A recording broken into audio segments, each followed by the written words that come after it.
AP deputy CM Pawan Kalyan కొండగట్టుకు చేరుకున్నారు. పవన్ రాకతో కొండగట్టు వద్ద కోలాహలం పెరిగింది. సేనాని రాకతో ఇప్పటికే భారీగా అభిమానులు, కార్యకర్తలు కొండగట్టుకు చేరుకున్నారు. మరోవైపు అధికారులు కట్టుదిట్టమైన భద్రతా ఏర్పాట్లు చేశారు. స్వామివారిని పవన్ దర్శించుకున్న అనంతరం ఆయన తిరిగి హైదరాబాద్కు బయలుదేరుతారు. ఏపీ ఎన్నికల్లో విజయం సాధించిన తర్వాత పవన్ తన మొక్కులను తీర్చుకోనున్నారు.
AP deputy CM Pawan Kalyan కొండగట్టుకు చేరుకున్నారు.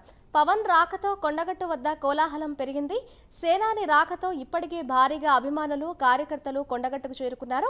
మరోవైపు అధికారులు కట్టుదిట్టమైన భద్రతా ఏర్పాట్లు చేశారు. స్వామివారిని పవన్ దర్శించుకున్న అనంతరం ఆయన తిరిగి హైదరాబాద్కు బయలుదేరుతారు. ఏపీ ఎన్నికల్లో విజయం సాధించిన తర్వాత పవన్ తన మొక్కులను తీర్చుకోనున్నారు.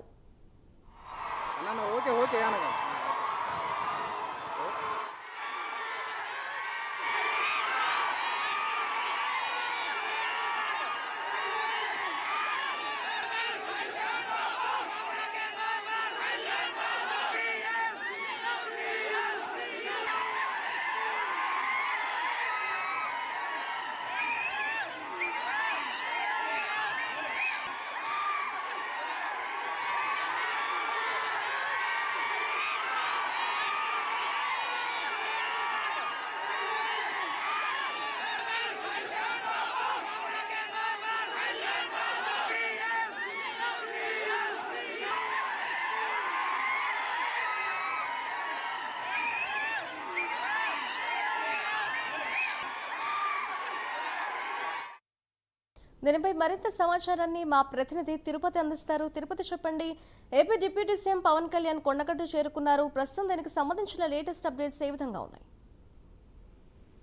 Madhuri, AP deputy CM Janasena అధినేత పవన్ కళ్యాణ్ కొద్దిసేపు క్రితమే కొండగట్టు ఆలయ ప్రాంగణానికి చేరుకున్నారు. కొండగట్టు ప్రాంగణానికి చేరుకున్న తర్వాత జనసేన అధినేత సంబంధించినటువంటి పవన్ కళ్యాణ్ కు పవన్ ఫ్యాన్స్ కావచ్చు, జనసేన కీలక నేతలు ఘనంగా స్వాగతం పలికిన పరిస్థితి. ఉదయం హైదరాబాద్ మాదాపూర్ నివాసం నుంచి రోడ్ మార్గం ద్వారా కొండగట్టు ఆలయానికి చేరుకున్నారు. మొదటిసారిగా ప్రజాప్రతినిధిగా డిప్యూటీ సీఎం హోదాలో కొండగట్టుకు రావడంతో దేవాదాయ శాఖకు సంబంధించినటువంటి అధికారులు కావచ్చు, పూజారులంతా కూడా పూర్ణకుంభంతో స్వాగతం పలికి ఆలయం లోపలికి తీసుకెళ్లినటువంటి పరిస్థితులను చూశాం. మొదటిసారిగా 3 సార్లు గతంలో కొండగట్టుకు వచ్చినటువంటి నేపథ్యంలో మొదటిసారి ప్రజాప్రతినిధిగా రావడంతో స్థానిక సంబంధించిన అధికారులు కావచ్చు, కొంత జనసేనకు సంబంధించినటువంటి నేతలంతా కూడా ఆనందం వ్యక్తం చేసినటువంటి పరిస్థితులు కనబడుతున్నాయి. లోపల ప్రస్తుతం ఇప్పుడు ఆలయ ప్రాంగణంలో ఆంజనేయ స్వామికి ప్రత్యేక పూజలను AP deputy CM Pawan Kalyan నిర్వహిస్తున్నారు. ఈ పూజలు గంటన్నర పాటు కొనసాగున్నట్టు తెలుస్తుంది. యాక్చువల్ షెడ్యూల్ ప్రకారం మార్నింగ్ 11 ఇక్కడికి చేరుకుంటే 12:30 వరకు పూజా కార్యక్రమాలు కొనసాగి 12:30 తర్వాత కొంత బయటకు వచ్చి ఎవరైతే ఫ్యాన్స్ కావచ్చు ప్రజలతో ఇంటరాక్ట్ అయిన తర్వాత మళ్ళీ హైదరాబాద్ తిరుగు ప్రయాణం వరకు షెడ్యూల్ ఉండేది. కానీ కొంత హైదరాబాద్ నుంచి బయలుదేరినటువంటి సందర్భంలో మెదక్ కావచ్చు, కరీంనగర్ మొత్తం ప్రతి గ్రామాన అడుగడుగున జనసేన నేతలు, జనసేన సంబంధించినటువంటి శ్రేణులంతా పవన్ కళ్యాణ్ కు స్వాగతం పలకడంతో కొంత పోలీసులకు సవాల్గా మారి ఆలస్యమైనట్టుగా తెలుస్తుంది. కొంత ఆలస్యం కావడంతో జనసేనకి సంబంధించినటువంటి నేతలంతా కూడా చాలా ఆసక్తికరంగా ఇంతసేపు ఎదురు చూశారు. ప్రస్తుతం ఇప్పుడు ఆయన కొండగట్టు ఆలయంలో ప్రసిద్ధి పుణ్యక్షేత్రమైనటువంటి కొనిదెల వారి కుటుంబంలో ఇలవేల్పినటువంటి ఆంజనేయ స్వామి ఆలయంలో పూజా కార్యక్రమాలను కొనసాగిస్తున్నారు. ఆలయానికి సంబంధించినటువంటి పూజారులు పవన్ కళ్యాణ్ చేత పూజా కార్యక్రమాలను కొనసాగించినటువంటి పరిస్థితి కనబడుతుంది. గతంలో వారాహి వాహనానికి కావచ్చు, ఏపీ ఎన్నికల ప్రచారానికి ముందు ఇక్కడి నుంచే కొండగట్టు ఆలయంలో వారాహికి పూజ చేసిన తర్వాత విజయవాడలోని ఇంద్రకీలాద్రి పూజలు చేశారు. అంటే మొదటి నుంచి కూడా సెంటిమెంట్ గా తెలంగాణలోని జగిత్యాల జిల్లా కొండగట్టు ఆలయాన్ని సెంటిమెంట్ గా కొనిదెల కుటుంబం కావచ్చు, పవన్ కళ్యాణ్ ఎక్కువగా భావిస్తారు, ఎక్కువగా నమ్మకం పెట్టుకొని ఏ కార్యక్రమం చేపట్టినా రాజకీయాల్లో కావచ్చు, సినీ రంగంలో కావచ్చు, ఏ మంచి పని చేసినా, ఏ కార్యక్రమం, ఏ కొత్త ప్రోగ్రామ్ చేపట్టినా కూడా కొండగట్టు నుంచే పూజ చేసి కొండగట్టు నుంచే మొక్కలు చెల్లించుకొని ఆ తర్వాత ఆ పనిని చేయడం పవన్ కళ్యాణ్ సెంటిమెంట్ గా భావిస్తూ అలానే ఆయన ప్రయాణాన్ని కొనసాగిస్తున్నటువంటి పరిస్థితులు కనబడుతున్నాయి. గతంలో ప్రజారాజ్యం పార్టీలో చిరంజీవి నాయకుడిగా ప్రజారాజ్యం తరఫున ప్రచారం నిర్వహించినటువంటి నేపథ్యంలో కరెంటు వైర్లు కొంత తాకి ప్రమాదం జరుగుతున్న నేపథ్యంలోనే కొండగట్టు అంజన్న ఆశీస్సులతోనే అప్పుడు ఎటువంటి ప్రమాదం జరగలేదు, అంజన్న ఆశీస్సులతోనే మళ్ళీ బ్రతికాను, మళ్ళీ పునర్జన్మ వచ్చిందంటూ ఆ రోజు నుంచి ఇప్పటి వరకు కూడా కొండగట్టు ఆంజనేయ స్వామి అంటే సెంటిమెంట్ గా భావిస్తూ ఏ కార్యక్రమమైనా ఇక్కడి నుంచే మొదలు పెట్టినటువంటి పరిస్థితులు అయితే కనబడుతుంది. ప్రస్తుతం పూజా కార్యక్రమాలను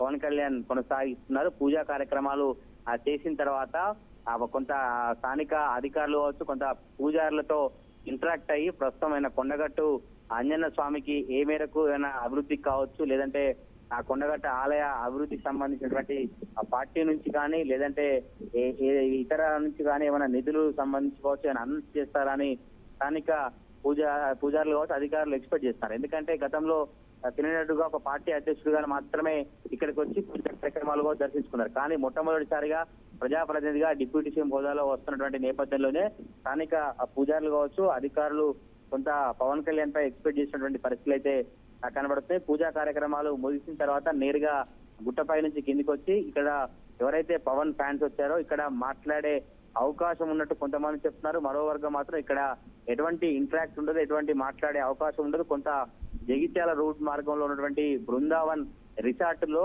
జనసేన తెలంగాణకు సంబంధించినటువంటి జనసేన నేతలతో ఇంటరాక్ట్ అయ్యేటువంటి అవకాశం ఉన్నట్టు జనసేన సంబంధించిన పలువురు నేతలు చెప్తున్నారు. జనసేన నేతలతో ఇంటరాక్ట్ అయితే ఏపీలో ఎటువంటి పరిస్థితులు తలెత్తాయి, కూటమి ప్రభుత్వం ఏర్పడడానికి ఏ అంశాలు దోహదపడ్డాయి, కూటమి ప్రభుత్వంలో జనసేన పాత్ర ఏంటి, కూటమి ప్రభుత్వంలో జనసేన అభ్యర్థులు జనసేన నేతలు ఎట్లా కృషి చేస్తే కూటమి ఏ విధంగా ప్రభుత్వం ఏర్పడింది, రానున్నటువంటి రోజుల్లో తెలంగాణలో కూడా జనసేన పార్టీ చాలా కీలకంగా వ్యవహరించాలి, ప్రజలకు ఎప్పుడు అందుబాటులో ఉండాలి, ప్రజలకు ఏ కష్టం వచ్చినా ఏ ఆపద వచ్చినా జనసేన పార్టీ నేతలు జనసేన నాయకులు అందుబాటులో ఉంటారని నమ్మకాన్ని తెచ్చుకోవాలి, నమ్మకంగా ప్రజలకు అందుబాటులో ఉండాలని మొదటి నుంచి పవన్ వారికి ఎప్పటికప్పుడు దిశానిర్దేశం చేస్తూ కింది స్థాయి క్యాడర్ కు కింది స్థాయి శ్రేణులకు ఎప్పటికప్పుడు దిశానిర్దేశం చేయడంతో ఈ రోజు కూడా ఈ పూజల అనంతరం బృందావన్ రిసార్ట్ లో ఇంటరాక్ట్ అవుతారని చెప్తారు. కానీ ఇప్పటి వరకు అఫీషియల్ గా మాత్రం ఎక్కడ పూజలు చేసిన తర్వాత జనసేన నేతలతో కావచ్చు, ప్రజలతో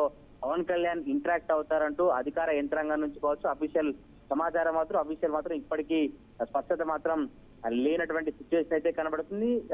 చూడాలి మరి బయటకు వచ్చిన తర్వాత నేరుగా పూజలు చేసిన తర్వాత మళ్ళీ రోడ్ మార్గం ద్వారా తిరిగి హైదరాబాద్ కు వెళ్తారా, లేదంటే జనసేన నేతలతో ఇంటరాక్ట్ అవుతారనే ఒక చర్చ అయితే కొనసాగుతుంది. మొత్తానికైతే తెలంగాణ రాష్ట్రంలో AP deputy CM Pawan Kalyan పర్యటన, జగిత్యాల జిల్లా కొండగట్టు ఆంజనేయ స్వామిని దర్శించుకోవడం కావచ్చు, తెలంగాణ రాష్ట్ర రాజకీయాల్లో కీలకంగా వ్యవహరిస్తారా, లేదంటే కేవలం సెంటిమెంట్ గా భావించి కేవలం డివోషనల్ గా దేవుణ్ణి మొక్కులు చెల్లించుకోవడం మాత్రమే చూస్తారా పవన్ కళ్యాణ్ చర్చ అయితే కొనసాగుతుంది. మరి కాసేపట్లోనే ఆయన కొండగట్టు ఆలయంలో పూజలు కంప్లీట్ చేసుకొని కిందికి వచ్చిన తర్వాత మళ్ళీ తిరిగి హైదరాబాద్ కు ప్రయాణం అవుతారు. Madhuri. Right, thank you Tirupati.